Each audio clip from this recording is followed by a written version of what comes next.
Okay, it is 5:15 p.m. on Thursday, April 15th, 2021.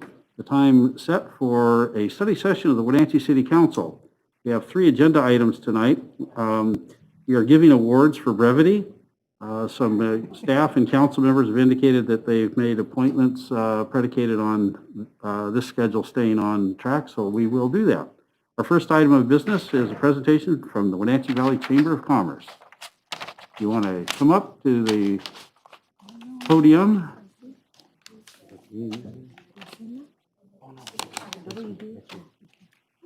Hi. I'm the Jerry sidekick this evening, but I like brevity too. Jerry. Hi there. Hi. How are you? Hello. Thank you. Thank you, Jerry. Thank you very much. Linda? Thank you. This is the draft annual report for Destination Marketing. And thanks for having us. It's been a while, huh? Look at those little faces. So in walking through the draft, you'll see a little bit about our destination marketing, how we feel about destination marketing and the purpose of it. So I won't read that out loud. Then we go into local performance, and you'll see that in 2009 through 2019, you probably are all very aware that the hospitality industry was rather healthy in our area and growing every year. It was affected quite a bit during this pandemic, and today 33% of those that are unemployed in the Wenatchee MSA were from the leisure and hospitality industry, which means 2,500 people that are from that industry are now not working. 2020 started out, as you all know, with a great promise, and everyone was very excited. We had some really good, healthy goals, and we were very excited to reach them. And again, then the world changed, and that's exactly what happened. The COVID-related job losses, as reported by Don Messick, and most of you are aware of his reports, but he also reported that it was as you can see, a huge job loss in tourism. And I've read this like 100 times, and now why am I staring over the words? This is ridiculous. Okay, but anyway, so you can see from both the Wenatchee MSA includes Wenatchee and East Wenatchee. And again, those job losses are significant in our region. And you're well aware that the local establishments were all shuttered, including the convention center, restaurants, and all of those kinds of things. This is your first opportunity to see the JLARC reporting. So those are the figures that we put together for tourism in our area. Page 5. We are always the reporting organization for those numbers, so that's where we're at. So you can see that overall attendance, we were down 30%. It's better than what we had forecasted at the very beginning of the pandemic, but still a significant loss. As we look forward, the things that we're the most concerned about is not only that we increased our lodging room numbers in 2019, then entered into 2020 with the pandemic. We have some new hotels coming on board in 2021, and we're quite concerned about where we're at as far as leisure hospitality and the industry as a whole, as well as adding that new inventory and how we're going to shore up that segment of our portfolio.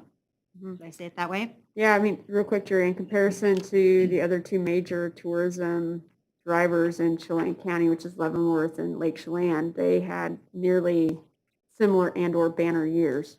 And so when we focus on the leisure traveler and building that, so much of the work that the convention center attracts, and then our business travelers and our medical tourists, probably had a few more medical tourists than we really wanted this last year. But that business travel went down substantially, and then our convention travel did not happen at all.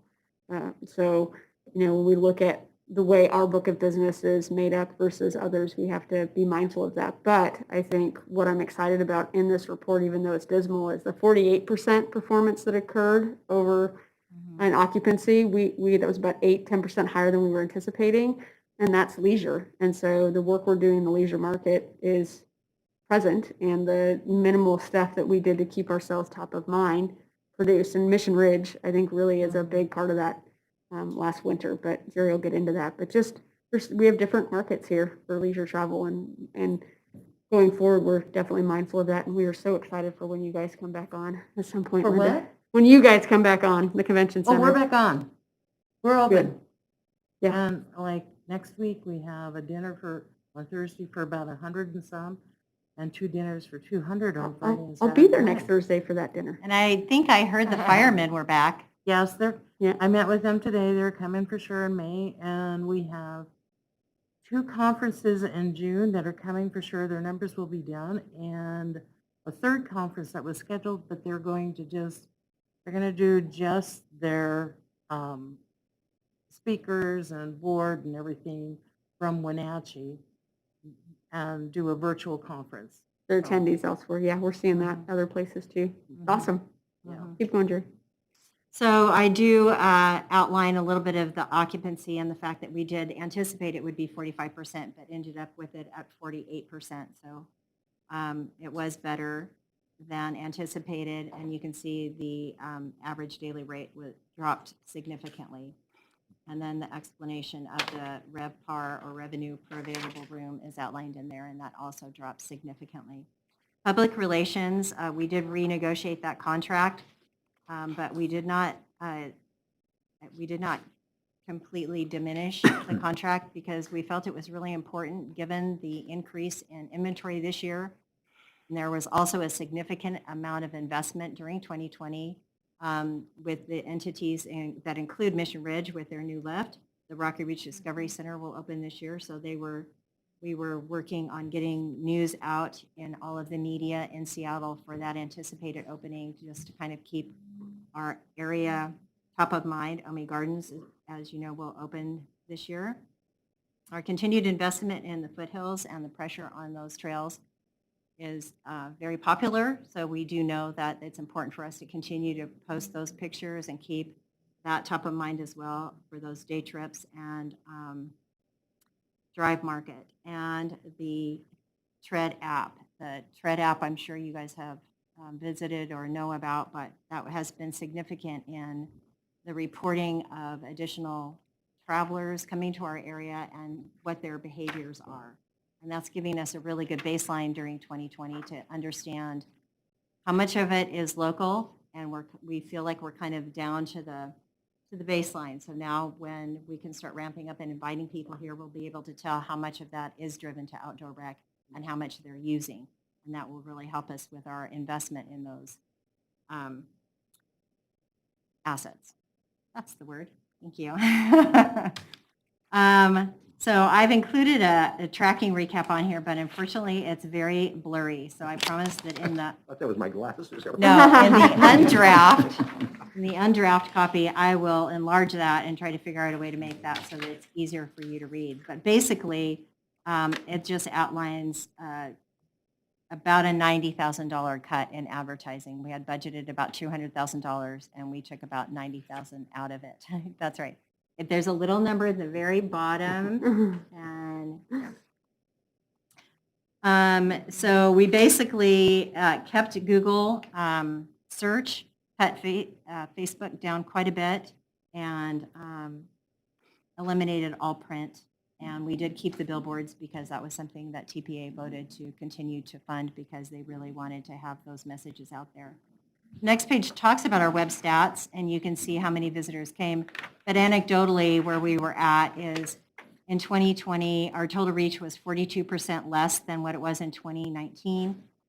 And our number of Facebook followers dropped almost 80% down in 2020 over 2019. So that's a direct result of the fact that people were either A, not really looking to travel, not feeling safe, or B, that we had cut our budget enough that they weren't seeing our ads. So then I included some of the billboard messaging, so you could see that we went from messaging to include travel when you're safe, not really a call to action to come immediately, but we hope to see you soon or real soon, those kinds of things. We had 2 print ads that we were committed to. One's in the Washington State Guide and the other was in the Washington State Wine Tour Guide. I've got some Facebook ads in there so you can see we were committed to skiing, and we definitely continued that effort because we knew also that this year would be the new lift, and it was really important for us to continue those messaging. The Google search words you also can't read, so we'll fix that when we do the undraft copy. Then we go on to kind of describe that the Wenatchee Valley Chamber of Commerce closed the visitor center in March of 2020. 6 employees began working from home. 2 positions were eliminated and 2 were furloughed for several months during that time. And then we brought the visitor center on kind of slowly and carefully by appointment only at first. And then in June, no, that was still in June. We didn't open really to the public until April 1st this year and allowed Unrestricted. for tasting and things like that. So Are you getting any traffic in Mhm. the tasting room? we actually are. Yeah. Oh, okay, What did we good. say? That's good. Last week's numbers were like $5 off this time in 2019. Yeah, which was So- still pandemic time, but yeah. No, 2019. Yeah, true. So year in 2019. So people are definitely still interested in wine. That's That good. we know. Probably more so. I don't know. So we've also positioned ourselves to be the lead partner in communicating with the hospitality industry. So we've created really good lists of restaurants and the hotels and the attractions so that we can continue to reach out, give them the information on any grants that are available, what the new rulings are as far as their opening, whether it's phase 2 or phase 3, and continue to have those dialogues without a wine association right now locally. We also have become the lead partner to the wineries in trying to coalesce them and communicate with them, especially in a reopening strategy and what our reopening guidelines can be. We're starting to populate our Visit Wenatchee calendar, and they're all starting to have entertainment. So I think those people that have the outdoor opportunities are really taking advantage of that and capitalizing on that, because that is a really good opportunity for them. We're not alone in wanting to restore and support those tourism efforts, so we do have a lot of partners to thank in that. I'm going to refer to Shiloh to kind of talk about what might be going on in state tourism. Yeah, so about 7 years ago, I joined the Washington Tourism Alliance, actually 6 years ago, and the focus of the Washington Tourism Alliance at that point in time was to bring back a statewide tourism marketing program. That was achieved 2 years ago. We executed the first year of our contract with the Washington Tourism Marketing Authority, and then the pandemic hit. So that organization has pivoted as well for the state industry with its partners within the Hospitality Association, the Retail Association, the Association of Washington Business. Together they approached the legislature for a substantial increase in state funding focused on tourism recovery. So we'll wait and see what happens in the final budget, but the House budget included $10 million for that purpose, and the Senate included 12. And so we anticipate some significant investment in not only reestablishing the state of Washington with its new brand, which will be rolling out here in the next couple months, domestically at first, but also what I'm most excited about is the work WTA is doing within its new region. So there's 11 regions around the state. Chelan and Douglas County is what's called the Trails and Lakes region. It's partnered with Okanagan, Kittitas, and Grant County. And so as a result of going around and having listening sessions and looking at ways the state tourism office can support destination development and recovery in these different regions, they heard about a little thing called the TreadMap app. And so next week, WTA's board will hear a presentation from TreadMap team and Jerry, and we'll look to pilot a project to take that entire app to the entire trail and lake region. And then if that pilot goes well, the state's looking to sign on a contract to bring it to the entire state, which is pretty exciting for our area because it was birthed here out of Central Washington Tread and the Chamber's partnership. And we're getting a lot of traction. with that app and what it can provide, because outdoor recreation is creating a lot of pressure in other communities, and the app has abilities, if we can get it on people's phones, that's the only way apps work, right? But to be able to do crisis communication and also steer people away to the overloved areas and to maybe some lesser known areas, or even as it updates, there's a rollout plan that includes some significant upgrades to the app that would be able to tell you if a parking lot is full or when the highest peak travel times are, and really try to be able to move travelers to different places, still having great experiences, but maybe a better experience because there isn't 1,000 people out at Colchuck Lake on a Saturday, which would be good. But for us, the flip side of that too is all the data that we can get, because the app has geofencing around it and with mobile data that they're able to track. So that's pretty exciting stuff for local communities, and hopefully targeting some key investment in certain things related to our, high tourism market. So we're stoked. It's a lot of work, as everyone knows, to try to bring this industry back and bring it well. And, a lot of surveys say people want to get out. They're ready to get out of these things. They're ready to get traveling and seeing people in places that they miss. And so we would love to be part of that in a way that is supportive to our community's quality of life and economic vitality. But things are happening as well at the state level. So we'll see where that goes. What did I miss, Jerry? No, that was really, that That was it. Okay. that's exactly what I wanted you to do. Good. Okay. Looking forward into 2021, as you all know, TPA voted to increase their tax from $1 per room night to $2 per room night to help with the recovery efforts. So we're hoping to really put those dollars to work in standing back up this industry and increasing the visibility of our region. Every community in Washington State is posturing to do the exact same thing. So know that we know that, and we're trying to do a very good strategic plan in getting our region top of mind and creating messaging that will be inspiring and inspiring them to travel to here instead of somewhere else. We all also have entered into an agreement with a company out of Tri-Cities to do a strategic plan for our local destination marketing efforts. That will be held in June, and it will be a day and a half of community members participating in a strategic plan that will include recovery for 18 months, as well as a 3-year plan, and bringing the industry back and seeing what we can do to kind of where we should invest our dollars and what the community thinks tourism means to them and how we can take it to the next level. And then you'll also see some of the other things that we have included in the 2020 plan. We're going to do more billboards. We're going to include Spanish radio. We're including some podcasts, including Latino USA. Some of these things, you'll also see a mention of including the billboards in the Burien area, because the hotels saw not only increase of Latinx families coming during this time, but also Russian families traveling in groups.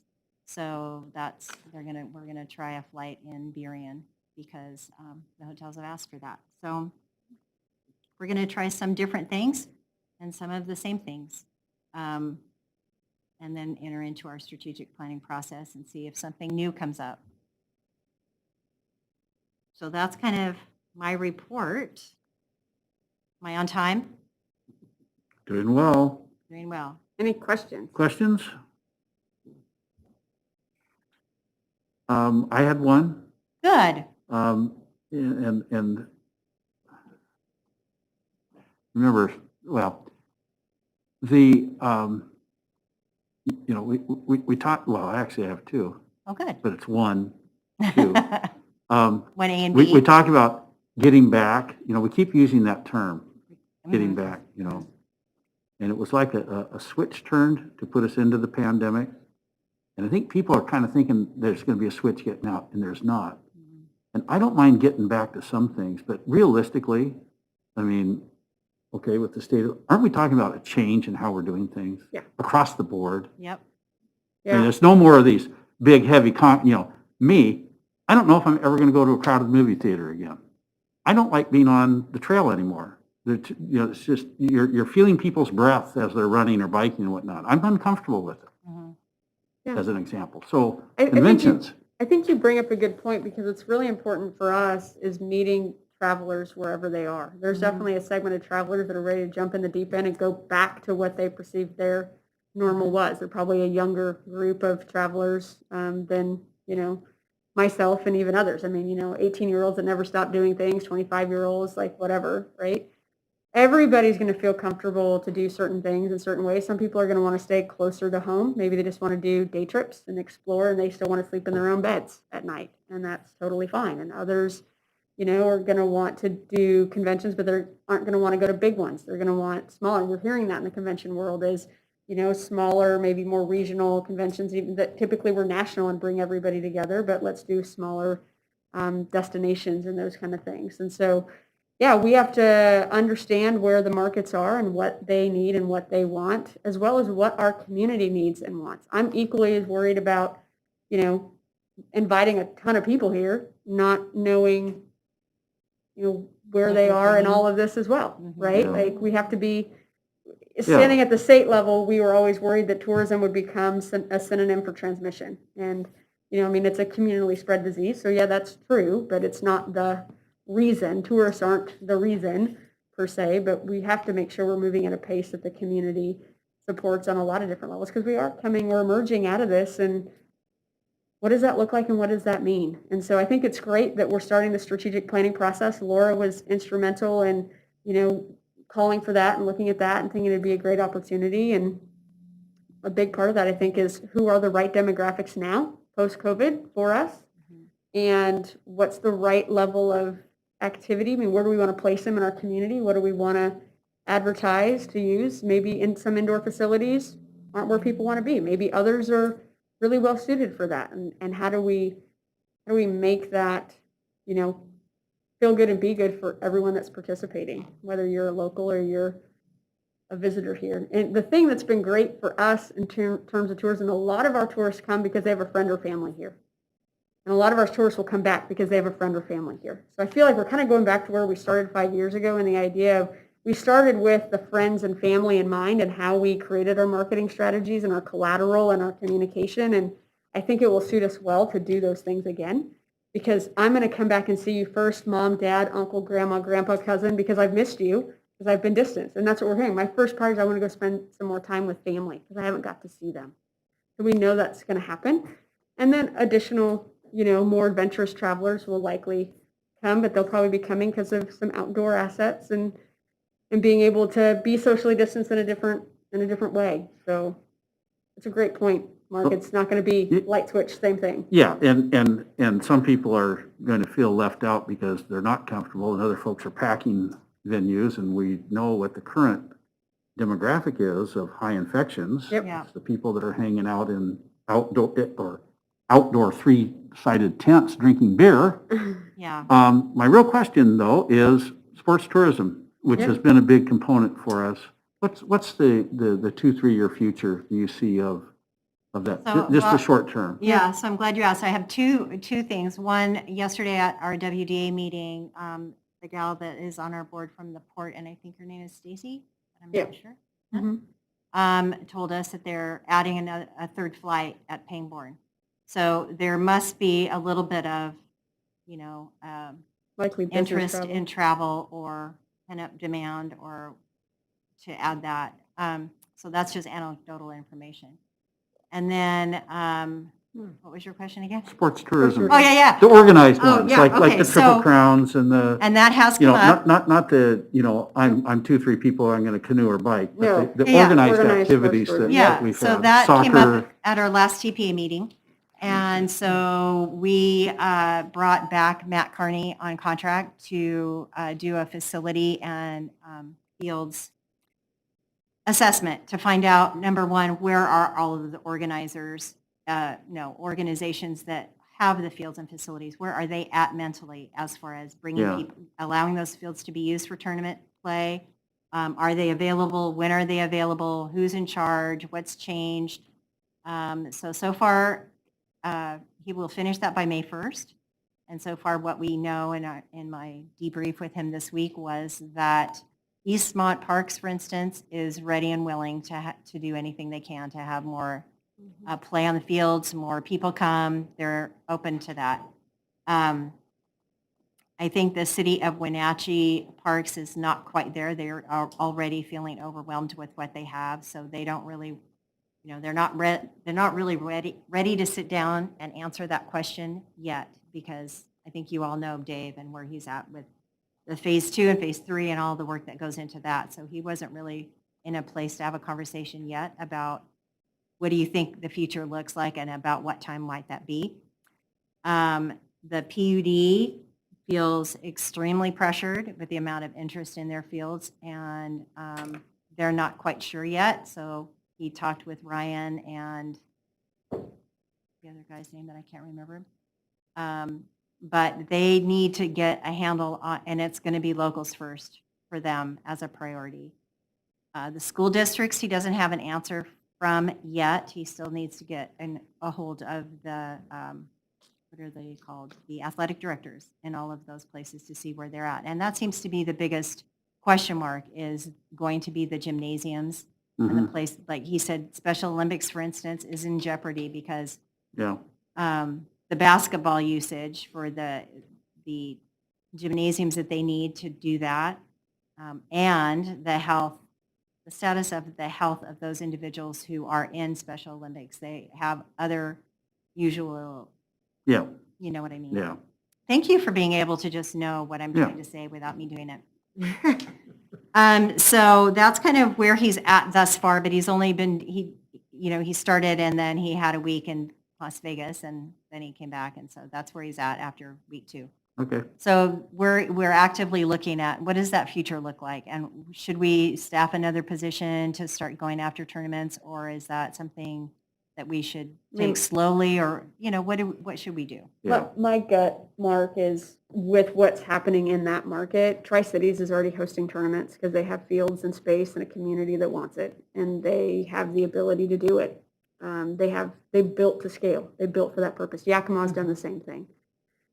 We've had pressure. We've curated a few events that are our stables that come and come and come, and we don't add a ton of new, at least in the sports tournament arena. Outdoor rec events likely will be interested because of the outdoor rec assets that are being developed in the region. We had the mountain biking national event that was held at Squilchuck State Park for 2 years. They're not back this year, but that's, I think, where the community is shifting to, and that's why I think the strategic planning is going to be really important, because it's going to be a different mindset and a different opportunity for growth as we look at what other communities are doing. But we still want and believe that we have a role in being kind of that concierge for those tournament providers that still are able to use the facility or those large events like Special Olympics, and doing our part for that. But I don't see our future being sports tournaments here. I think we have some future and maybe ice skating tournaments, which are a different, ball game that the Town Toyota Center has done. And I think we need to look at some of the facilities that are here and how do we support them in attracting those kinds of events and bids to this market in that way, and understanding that landscape a little bit. But I just don't see it, knowing the investment that these other communities have made. Yeah. Shiloh, the new sports facility that's being built, Sport? yeah, Mhm. what kind of impact do you think that's going to have? I'm very excited about it because it's The going to indoor? give me another venue for my conventioneers, and I can see them using it for. Yeah, I mean, Building I think events and the stuff. first and foremost, when I look at a facility like that, if they're able to get it off the ground, is, the local use, right? Which is our approach to a lot of this is it something our local community would like to see? It's kind of that values-based tourism approach.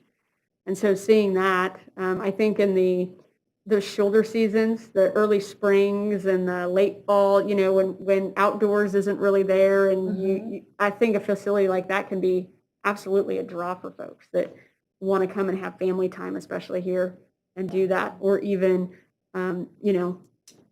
active singles that want to come and do some of that stuff and have fun, and it's a cool place to hang How out. long are they? They are in the finance stage. They have locked in the contract, I believe, with the Port District, but I don't think they've gone out to bid to start construction or anything like that yet. So I think Okay. they're still permitting with you all, I think, for the final to get off the ground. And I just want to work with them once they Yeah. get going. I think that since it includes youth, so it's very family-oriented, it's Mhm. going to be a great addition to Mhm. an indoor facility. Absolutely. My concern is what's happened in the fitness facility period indoors and the impact that this has had on some of those, and I don't think some of them will make it through. So then you have to look at, well, we're losing, but we're gaining. So I think, hopefully, but I think their tipping point will be the fact that it's a family Mhm. center and all ages would be welcome. And they're going to be able to do gymnastic events there, which there isn't a facility here that they can do that in. So I serve on the membership committee for the Washington Society of Association Executives. And we just completed a member survey of our association execs and conference planners.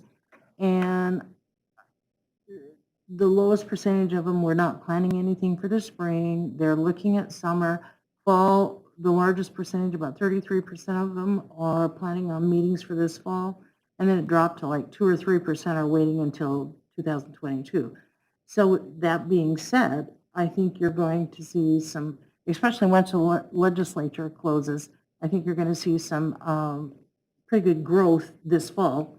And we have lots of space yet for September and lots of space for November and some in October as well. So I'm excited about that. I hope it pans out. Yeah. And I think it's similar to what Mark alluded to. It's going to have a lot to do with people's confidence, their Mhm. confidence level, and what we can Yeah. provide and provide for their safety. And what we know, and this is coming from everybody I'm working with, what we know is that numbers are going to be down and everyone is expecting a hybrid event. So, Mhm. Mhm. Yep. And so this is a unique opportunity for us to just kind of go all the way back to basics and try to figure out where do we go from here. exactly. Mhm. Okay. Great. On Thank you. time? Yeah, we're a little over. Sorry. Thank you. Thank you. Thank you. Stay safe. Okay, Greater Wenatchee Area Technology Alliance and North Central Washington Technology Alliance. Which one? Well, we have been the Greater Wenatchee Area Technology Alliance since 1999, and we are rebranding to NCW Tech Alliance. Okay, So it is one and the same, essentially. so Nick Wada. Nick Wada instead Yeah, of Wada? Guada is going to be Nick- moving away, Nick- but I am going to drop off some materials that say Guada's name until the meantime. So everyone has. Thank you. This just has some quick background information, but I have a quick slide deck. that I'll go Thank you. over. Thank you.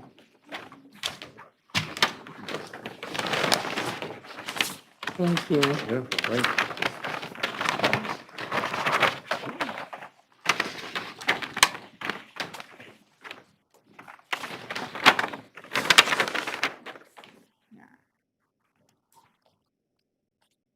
All right.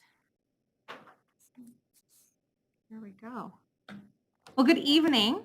My name is Jenny Rojanasatian, and I serve as the Executive Director for WADA, soon to be named the NCW Tech Alliance.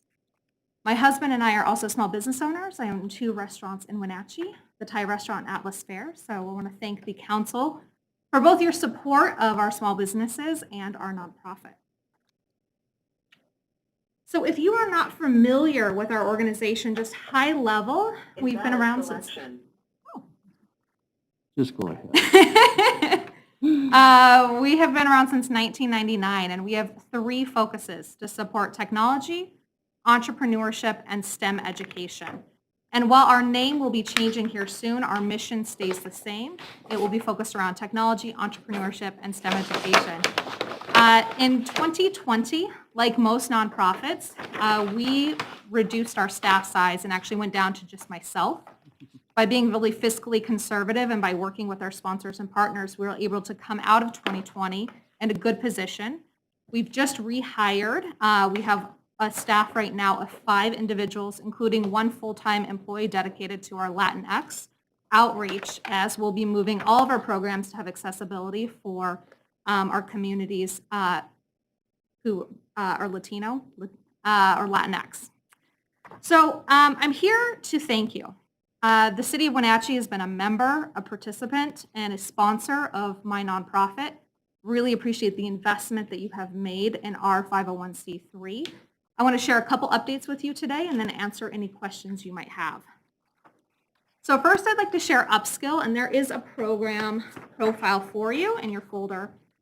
Last year when the pandemic hit, we were able to work with Microsoft to build a program called Upskill. It is a website where we offer digital skills, soft skills, and role-based skills training. It's 100% free. It is in English and in Spanish and available to anyone, anytime from their phone or from a computer. And the program profile here talks a little bit about the partnerships we did with that in order to get digital skills training out across North Central Washington. This is a program that will live on and that we hope to enhance with additional trainings in the months and years to come. We have 4 upcoming events, and my primary focus today is to share Flywheel with you. But I do want to mention, as a nonprofit, we're always looking to learn, to hear from our stakeholders, and to carve a new path forward. I think we heard a lot of that with the Chamber. And we recently were introduced to the new Manufacturing Alliance. They are in Northeast Wisconsin. They're an industry association that's supporting 300 manufacturers in terms of workforce development. They have some really exciting STEM programs as well. So they are doing a presentation next week, April 21st, to share about what their industry association does. And we've been reaching out to our stakeholders to say, come listen, learn, and let's see what models we can pull from them as we charge the next chapter of our nonprofit. We also offer regular technology events, including ones for our members. We have a Diving into Data event later on this month. And City of Wenatchee, council, staff are all considered members. So these are free programs you can tap into at any time. We recently took over the leadership of the Tech Hub. If you're not familiar with Tech Hub, it was led by Our Valley, Our Future as one of their kind of game changers in their initial community visioning plans. We have now taken it over and are trying to expand it across North Central Washington. So I recognize the great work Our Valley, Our Future did, and we're excited to make it a one-stop shop for all technology needs, including tech events, tech hiring, and tech needs in terms of long-term support and economic development. Okay, just a quick raise of hands. Who has seen Flywheel or knows about Flywheel? Okay, a little half and half. So the Flywheel Investment Conference, we started in 2018, and the City of Wenatchee has been a partner from the beginning, so thank you very much. It is Washington's meeting place for entrepreneurs and investors, and as we talked about driving support in that last conversation or awareness for North Central Washington, the Flywheel Investment Conference is unlike any other investment or startup event in the entire state. It's been modeled after the work of Bend, Oregon. They have an event called the Bend Venture Conference, which drives over 600 people across 3 days and usually over $1 million in investments for early stage companies. We are in now our 4th year of offering an investment award and growing. So just briefly, our event is coming up next month, which is part of the reason I'm grateful Laura got me on your calendar today. We are going to be at the Convention Center. We are doing a hybrid event. We have 150 people who are coming. We're following a 25% occupancy. So that will be an invite-only list, but that does include some city representation. Laura will have those tickets, along with an even smaller reception at Pybus Market the night before. So for our in-person attendees, the conference itself goes 11 a.m. to 5:30 p.m., and then a virtual viewing from 12 to 3:30. In 2020, we had to move our entire event online in basically a few weeks' notice. We had over 1,200 people tune in to that investment award.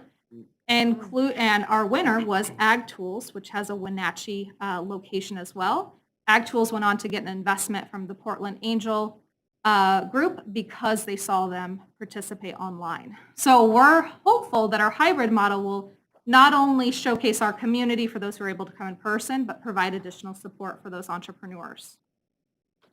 And why on the Flywheel? All right, so Flywheel supports our economic development. It signals to Pacific Northwest companies that we are open and growing. It creates access to capital. It's fun.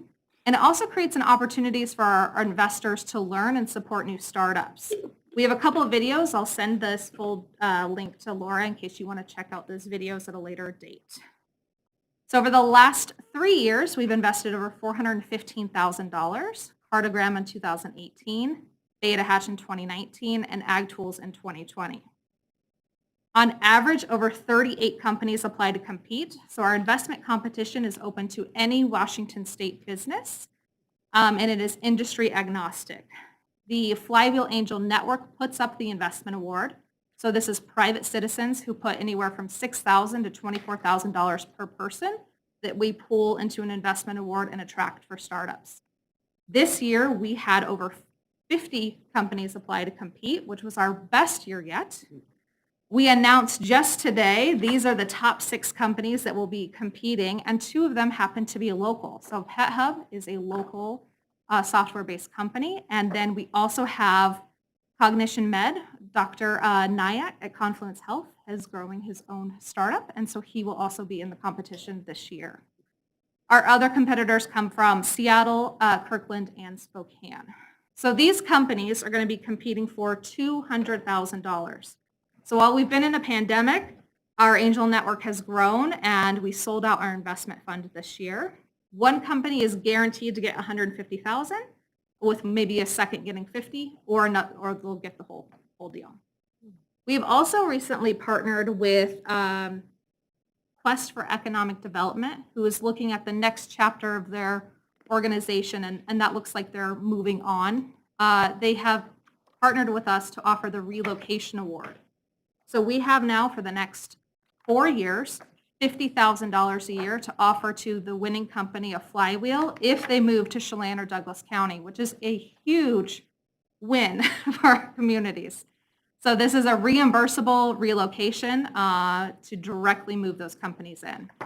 Now you'll see this year we've got 2 Wenatchee companies, so they wouldn't be eligible. Let's say Pet Hub were to be the winner, it would go down to the next company because we don't want to take that relocation off the table. We're all about attracting businesses into our community. So I invite you as the council to either take advantage of one of those tickets and join our limited audience experience where we will be socially distanced and code compliant to meet these companies or to view it online. I also want to throw out, before I leave today, that NCW Tech Alliance is taking on a really big project in partnership with Microsoft. And the announcements about this will not come out until June, but since I had an opportunity to be with you today, I thought I would share. Our new initiative is called Illumina, and this is part of the reason we decided to move forward with a name change, because in our new grant with Microsoft, we will be serving 6 counties of North Central Washington. So we really needed to have a name that didn't just have Wenatchee in the title, so that people in Okanogan County, Ferry County, and Grant County know that we're there to serve them. I won't go into too much of the whys, but I think you all know from our community that our region has the lowest household income in the state of Washington and the lowest educational attainment, with 2 community colleges to serve 280,000 residents over 17,000 square miles. So there are a lot of ways that we want to serve people in terms of digital inclusion, which is digital skilling, digital transformation, that's supporting our businesses in the transformation to the 21st economy, rural leadership development, and entrepreneurial innovation. And so this grant work that we'll be doing with Microsoft is going to empower our nonprofit to go across those 6 counties and deliver programs on the ground, programs like Upskill. We have some big lofty goals, so I'll just kind of highlight those. It's a 3-year grant, but we really want to focus on how we're supporting the development of broadband, becoming a trusted resource for our Latinx community, scaling tech volunteers across the region, having 10,000 people complete digital skilling, supporting the digital transformation of 500 small businesses, and also raising $2.5 million for entrepreneurship. So that's just a preview of what's to come. That's amazing. Thank you. We're really excited. I mean, 2020 was quite the year as both an entrepreneur and a nonprofit director. All the staff goes away, but we took the time to really, instead of say we have to just wait and till we can serve people in person, we took the time to redevelop and rebrand and bring something new to the table. So thank you. Any questions? Questions? How much was the grant? Yes, it is going to be 1.2 million over 3 years. Wow. Woohoo, that's great. That's awesome. We're That's really great. Thank you. Yes, we are really excited. And that's a confirmed grant, so I'm comfortable sharing here, but eventually there will be some big press behind it later, probably in June, about the work that we'll be doing. So we're really excited to lean in with our partners to serve more people. Excellent. Jenny, I guess kind of triggered my mind here, talking about, your organization. I've, been aware of it, kind of since you guys started, and I think it's really an outstanding program and good work you do. But your focus is really kind of the Wenatchee or the greater Wenatchee area, and now you're expanding, a little bit. Are there other organizations like yours in other parts of the state? That's a great question. The answer is yes. So first, there's 2 statewide organizations. One is called the Technology Alliance. They are based in Seattle, but they serve the state of Washington mostly to do kind of the state of tech in Washington state. So they do high-level reporting on what is the employment base, the job growth. They're really a policy board. Then there's WTIA, which stands for Washington Technology Industry Association. They've got also based in Seattle, but with programs that are set to serve Washington state, although they've really struggled to get outside. So WTIA is a partner with us right now in terms of actually Flywheel and how can we bring some of the Seattle-based entrepreneur resources out here and get those in front of our people. Bellingham has TAG. They have TAG as their GWADA in the Bellingham area. There's the West Sound Technology Alliance, which is out of the Poulsbo area. And then in Spokane, GSI, Greater Spokane Inc., which is their chamber, kind of plays some of their technology hats. We all meet together once a month, actually, though, to share ideas and to talk about what we're doing as technology associations across the state. Great, thank you. Yeah, absolutely. Good.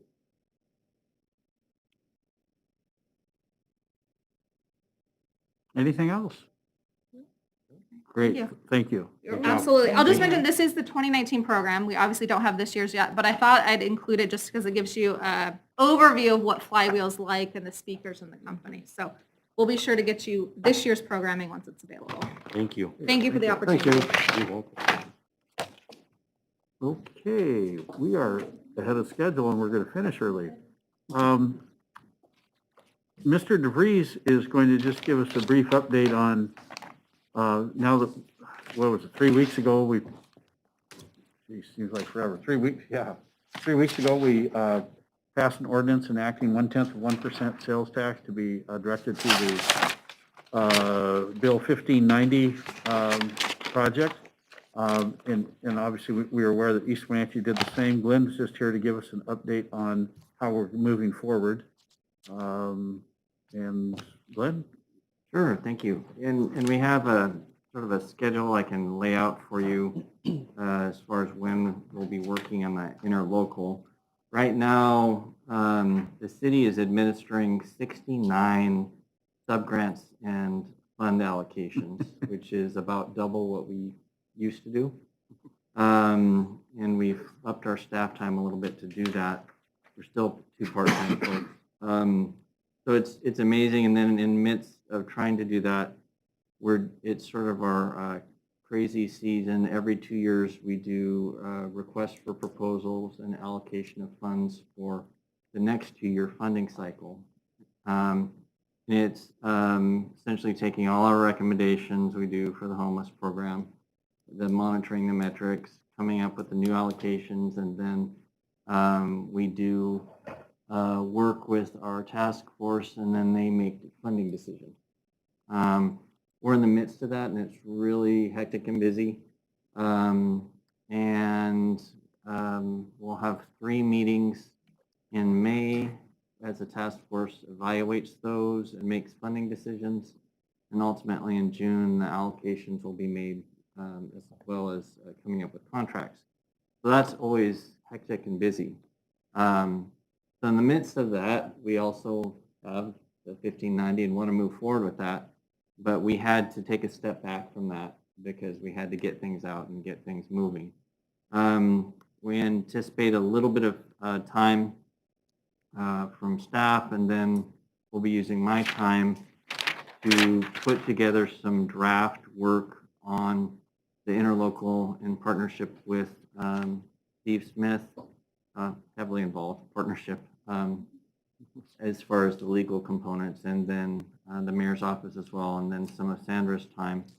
So our goal is to have a draft for you to look at the end of May, in May 27th. We would like to carve a little bit of time out there. Also, what's necessary though with that is a draft ordinance even allowing for a sleep center, because we need that set up and adopted so that we can locate a sleep center. So those are two things that we are going to be working on in May to bring you, or hoping that we can get those to you on that. We'd like to have both of them to you on that May 27th. So that's my goal. And another thing we're working on right now is a transition plan, because Sandra is retiring at the end of June.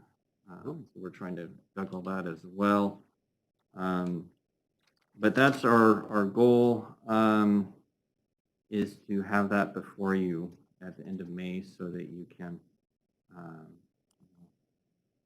comment and in a workshop session Yeah, before we do it. and the intergovernmental agreement itself doesn't get down into the weeds. It's just how Wenatchee and East Wenatchee are going to approach this, as Right. opposed to the very specifics of. Very much so. It's not it's a how the funds are governed and administered, and that relationship between the two. It may say something about, we want metrics for monitoring, and it may talk about that, we want this process of,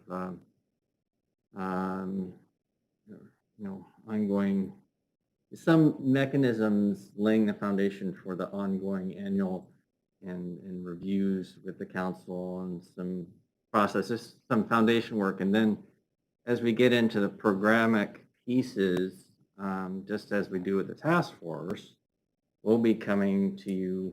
We can do annual, get into more detailed on the reporting before we launch the program.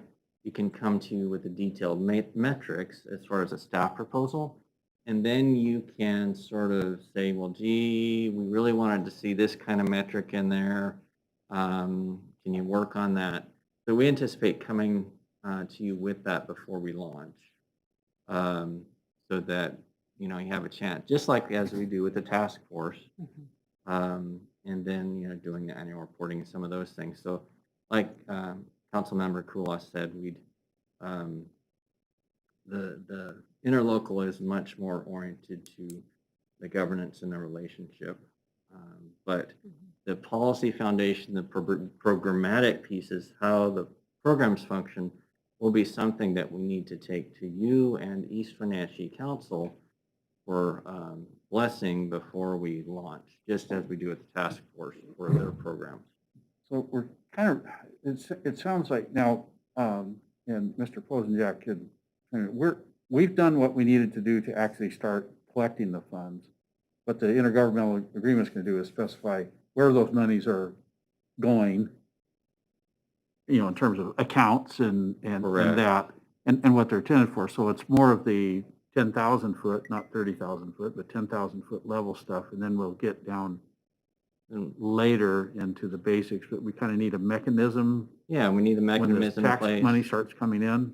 And then we can get into the programmatic piece of some decision making and feedback and direction for staff to move forward. Okay. And in addition to all the things that he mentioned, I think we're also aware that, let's see, we have a shoreline master program revision that's going on in your Say office. that again? Shoreline master program revision that's going on in the office. I saw the hearing and examiner agenda with 3 items on that needing staff attention. offices are open and people are building, so I think you guys are probably a little bit busy The out there current on planning's McKittrick really Street. busy. We are working on some of the directed code items, so we've got a work plan for the year. Staff has got some a variety of code changes, and then also what we're actively working on is that film grade ordinance. The sort of the concepts on those that we want to bring back before you. After that is the noise ordinance. We need to come back and do, all those things are sequentially listed in our work plan this year to work on and keep moving on. So I don't have staff time to, from long range planning, to assist me on this effort. So I'll be working with Mayor's office and Steve Smith on the ordinance that allows for the homeless sleep center. And if I could suggest, if she's willing, if there needs to be a contact point with, you know, the mayor and his staff needs with the council, that Councilmember Harold be kind of our liaison, if you will, if I'm more there's, than happy to through that do interlocal process, if there's anything that's kind of legislative that, Yeah, I'd like to do that simply because I started this project with them and I'd like to Okay. see it through. okay, great. That'd be a great assistance. Yeah. Good. Well, two quick questions. When, and maybe this is the question for Brad. When do we start collecting? What is it, July? Is that our first? July 1? Okay.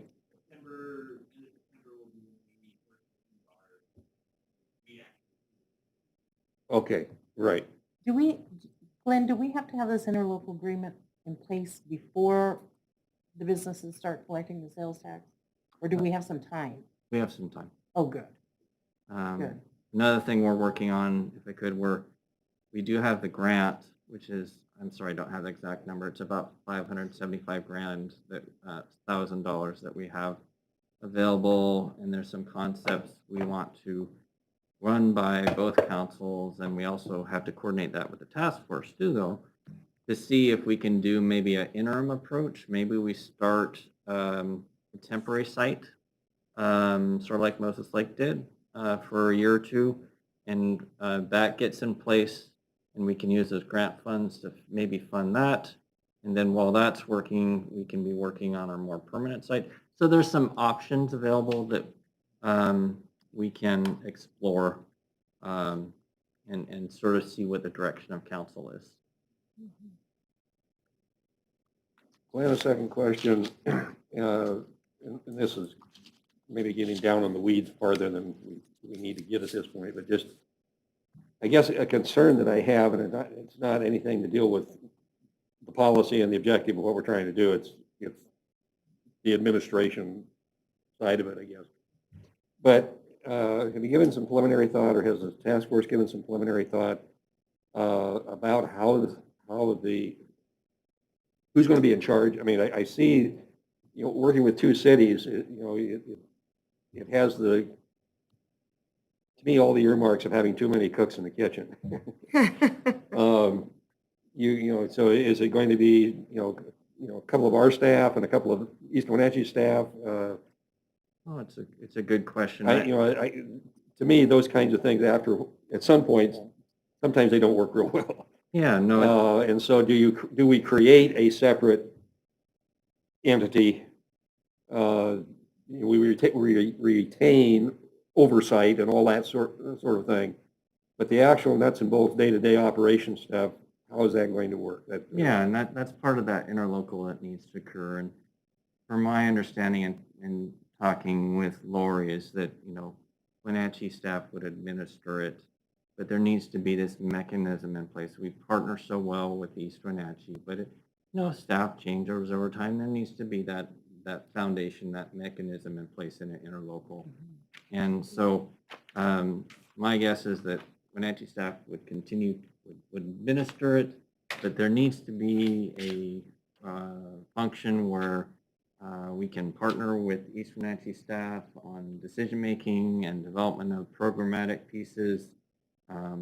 We're touching base with, it's just as important for our council, for their council to be as involved in this process as, for both councils to be involved in this process. So yes, those mechanisms need to be laid out, but I think we're very fortunate with our relationship and our history with East Wenatchee, and especially working on the homeless programs. We work so closely with Lori Barnett and their mayor already on these, and their council member Magdorf is already actively involved in the group. Yeah. So I think that's going to go well, but it does need to be laid out. Lori Barnett was an essential part of getting this whole thing laid out and moving forward. And she's been there at all of our meetings of the subcommittee, and it's worked very well.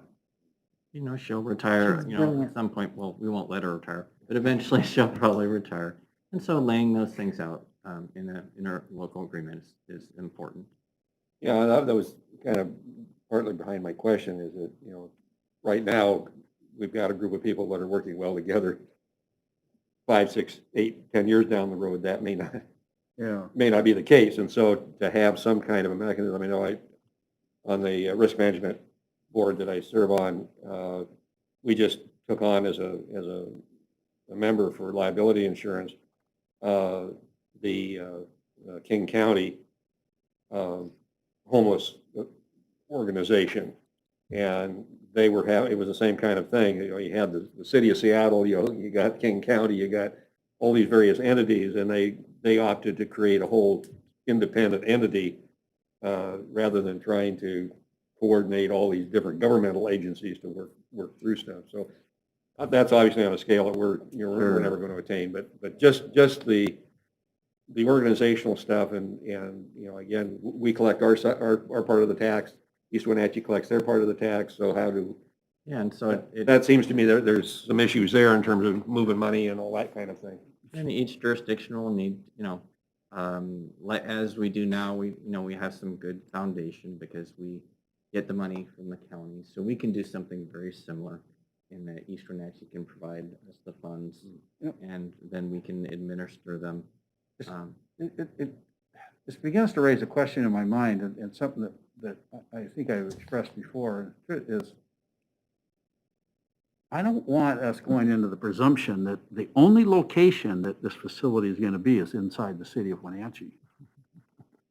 I don't want that presumption. We may run a program, but I don't want that presumption. In fact, I would tell you from a planner's perspective, not to think of this facility from the standpoint of the people who administer it, people who are using it, which would mean dilution is the solution. That means facility, it's not just one facility. It's very convenient to have economy of scale, one facility with all the outreach programs there, because it's easy for me, an outreach worker, just to go to one location.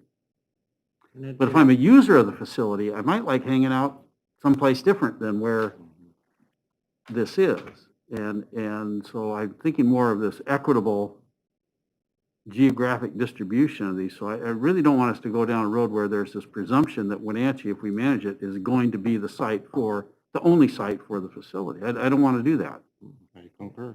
I really like what you're saying, Mark, for so many reasons. One of the reasons what you just explained, but to me also, when you congregate in one location, a bunch of people it just becomes harder to kind of manage, I think. I mean, you said it's convenient for somebody to come in, the outreach worker to come in, but the manageable aspect of it, you might have some problems there.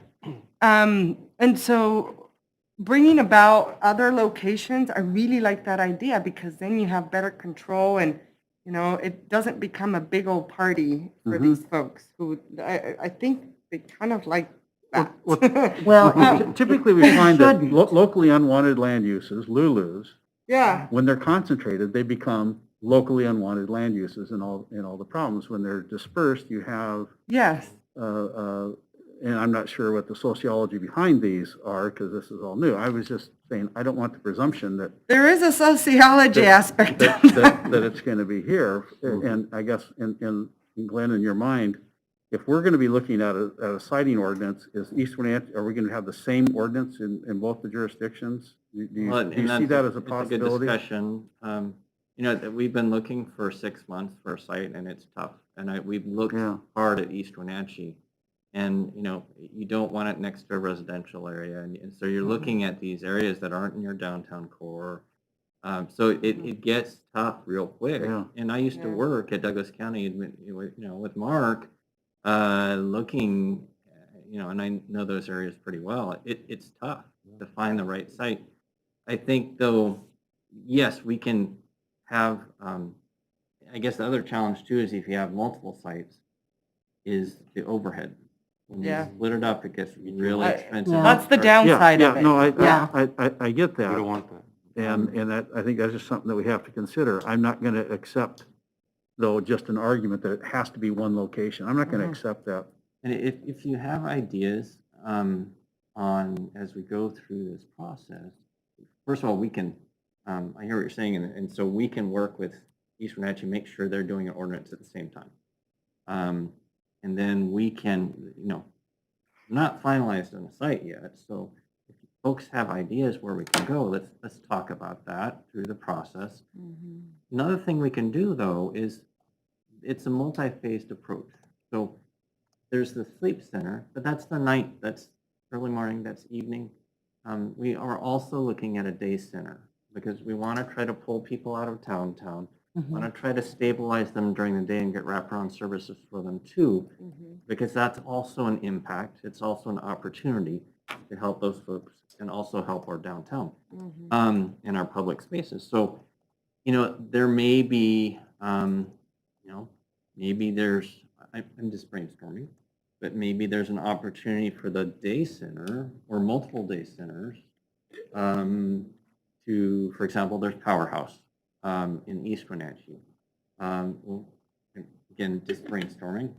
Maybe Powerhouse can expand in East Wenatchee. So maybe you have your day center in East Wenatchee, or maybe there's multiple day centers.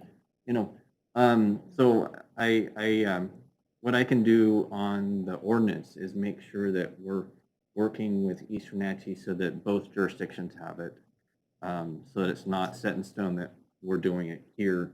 And then our site selection process can continue to look at both sides.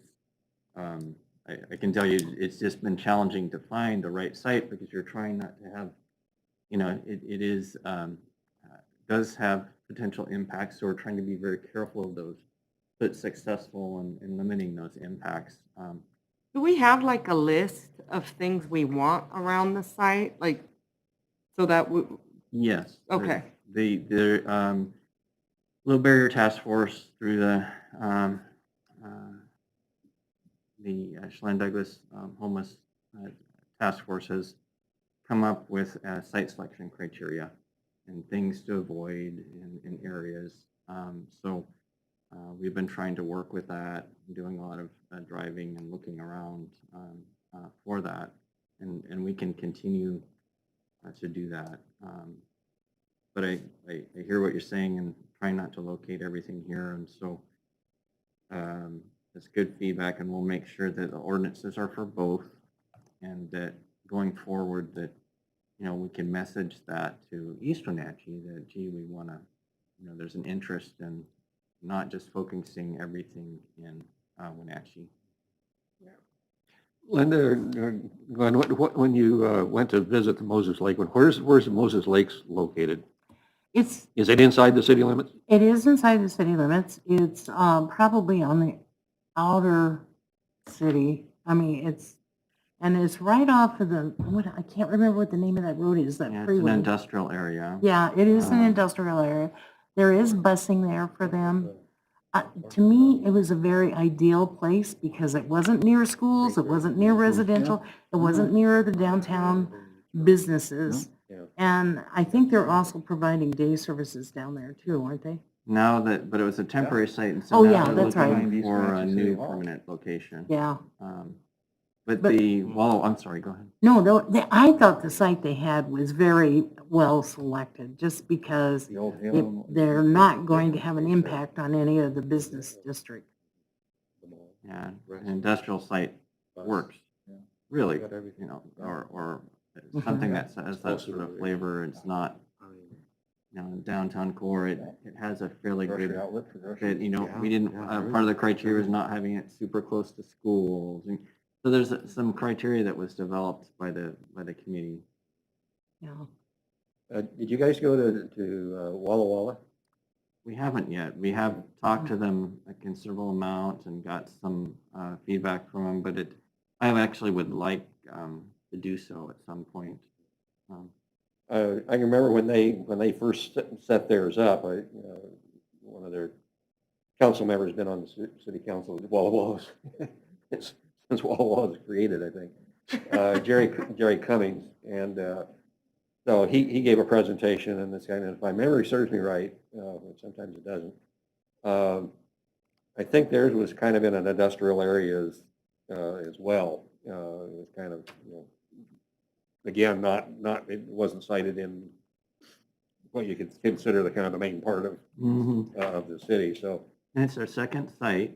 The first site apparently had a lot of challenges, and they learned from that and moved it out to this other area. So, so that was really good, I think, feedback. And that if there's ever an interest, the gentleman who runs it is wonderful, and he's very open and to other site visits or discussions. So if there was ever interest, we can pursue that.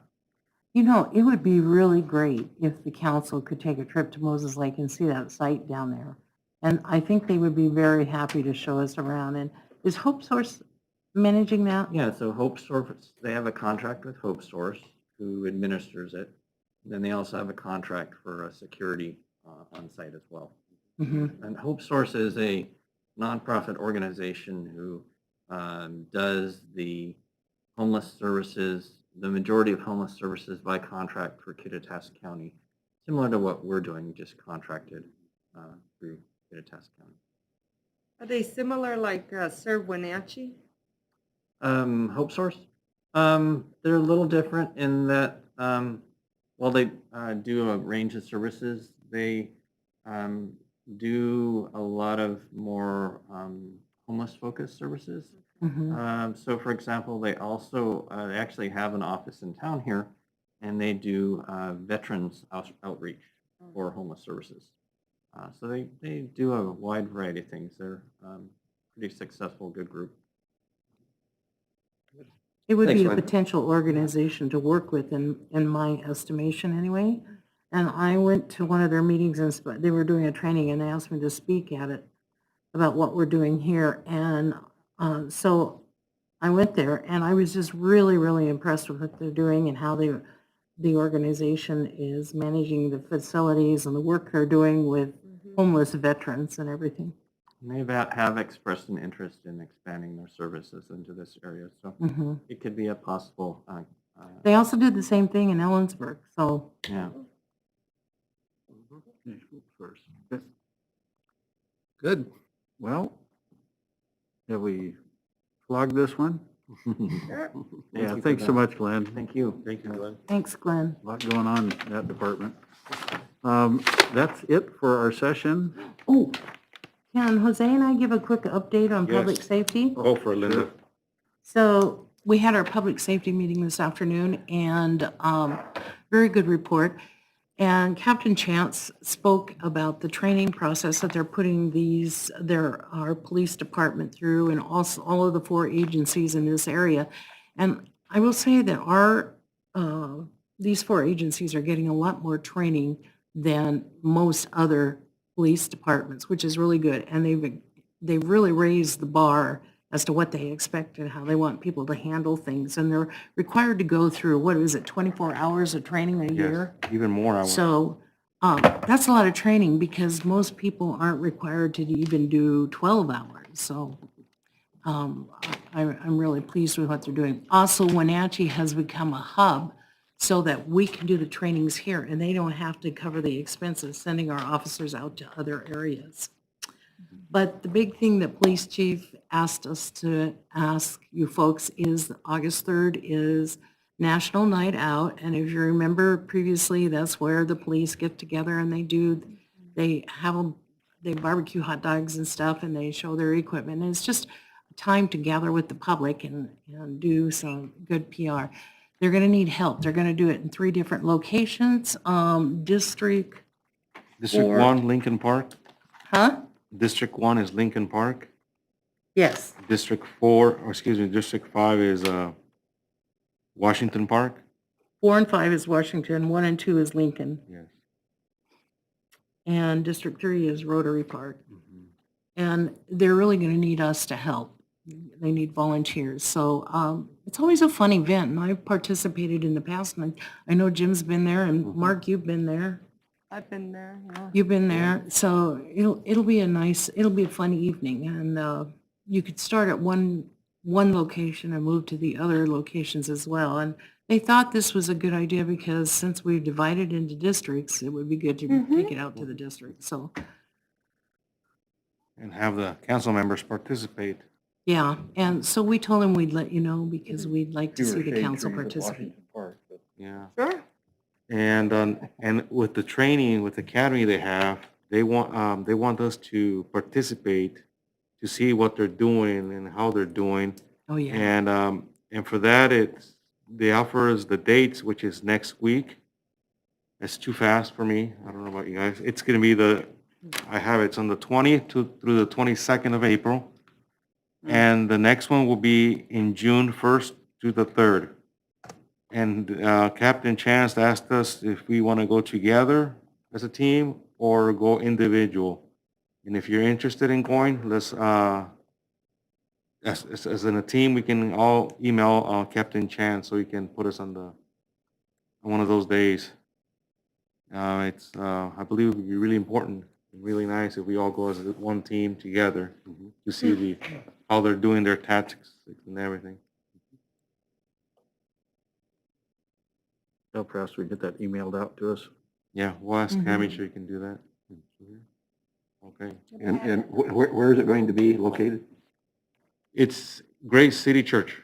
They're the- Okay. they're the one It's hosting it, local. yes. Oh, okay. Yes, so that's our hub. We'll have Laura do it. You have all the information, right? Yeah. Perfect. Is Yeah. that it? Okay, just a reminder, next week on our agenda is the Poppy Days proclamation. I'm not sure if our Poppy Days person will be here, but bring money. Yeah. Yes, it is. Yeah, And we're open to I the love public that, next those week. men. yeah. You know que no quieres. Okay, we are done. No,